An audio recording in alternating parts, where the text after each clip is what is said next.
हनुमानगढ़ जिले के राउतसर में 2 दिन पहले एक युवक विनोद मेघवाल के साथ मारपीट की गई। मारपीट में घायल युवक विनोद मेघवाल को अस्पताल में भर्ती करवाया गया, जहां सोमवार को युवक ने दम तोड़ दिया।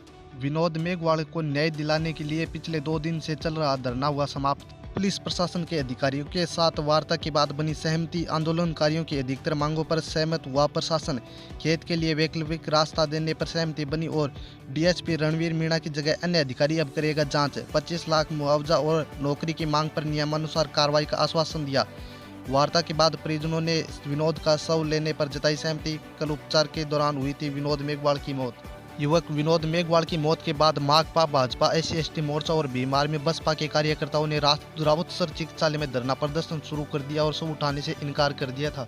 चिकित्सालय में धरने पर बैठे प्रदर्शनकारियों ने आरोप लगाए कि मृतक विनोद मेघवाल ने आरोपियों पर 3 मुकदमे दर्ज करवाए, जिन पर डीएसपी राउतसर रणवीर मीणा ने कोई सुनवाई नहीं की और उनकी लाठी डंडों से पीटकर हत्या कर दी गई।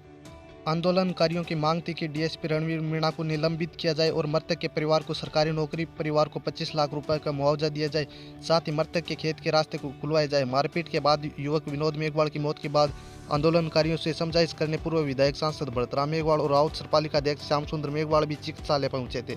आपको बता दें, मामला हनुमानगढ़ जिले के किराड़िया गांव से है, जहां 2 दिन पहले खेत के रास्ते और काफी समय पहले डॉक्टर भीमराव अंबेडकर जयंती पर पोस्टर फाड़ने के विवाद को चलते विनोद मेघवाल की लाठी डंडों से कुछ लोगों ने पीट कर हत्या कर दी, जिसके बाद सोमवार को श्री गंगानगर में इलाज के दौरान विनोद मेघवाल की मौत हो गई। मृतक Vinod Meghwal social media Bhim army का प्रभारी था। पुलिस प्रशासन के अधिकारियों से वार्ता के बाद सहमति बन गई और विनोद मेघवाल का आज अंतिम संस्कार कर दिया गया। सर, क्या आज जो विनोद हत्याकांड को लेकर जो लोग धरना दे रहे थे, उनकी अभी किस तरह प्रकार में समझौता हुआ? इनका एक तो 260 मुकदमा नंबर था जिसमें विनोद की हत्या हुई है, उसमें मुलजिमों की गिरफ्तारी का था।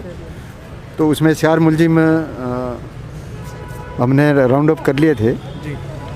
और वैसे तो नामजद 2 ही थे, फिर हमारे जो पूछताछ में 4 नाम अन्य आए थे, उस 4 में से भी हमने 2 को राउंड अप किया है और 2 जो उनके साथी थे उनके लिए हमारी टीमें लगी हुई है, उनको भी शीघ्र गिरफ्तार कर लेंगे। जी, कब तक हो जाएंगे सर? क्या आश्वासन देना चाहो, कितने दिन लगे? नहीं, वो हमारी टीमें लगी हुई है जी।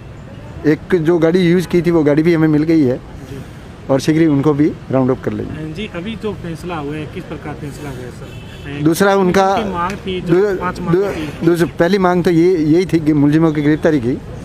दूसरी मांग ये थी कि पहले कोई मुकदमा हुआ था 22 अप्रैल को, उसमें डिप्टी एसपी रावतसर द्वारा जो तफ्तीश की गई उनका सत्यापन कराया जाए और सत्यापन में अगर कोई रिजल्ट दूसरा आता है तो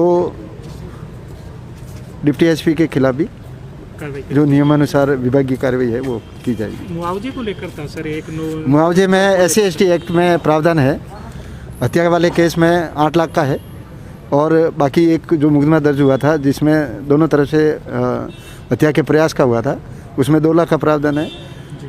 50% उनको चालान से पहले और 50% चालान के बाद देय होता है, तो वो उनको देय होगा।